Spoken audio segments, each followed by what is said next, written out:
مسلمانوں، سب نمازیں خصوصاً بیچ کی نماز یعنی نماز عصر پورے اہتمام کے ساتھ ادا کرتے رہو اور اللہ کے آگے ادب سے کھڑے رہا کرو.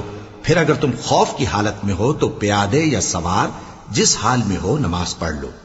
پھر جب امن و اطمینان ہو جائے تو جس طریق سے اللہ نے تم کو سکھایا ہے جو تم پہلے نہیں جانتے تھے اللہ کو یاد کرو. اور جو لوگ تم میں سے مر جائیں اور عورتیں چھوڑ جائیں وہ اپنی عورتوں کے حق میں وصیت کر جائیں کہ ان کو 1 سال تک خرچ دیا جائے اور گھر سے نہ نکالی جائیں. ہاں اگر وہ خود گھر سے چلی جائیں اور اپنے حق میں پسندیدہ کام یعنی نکاح کر لیں تو تم پر کچھ گناہ نہیں.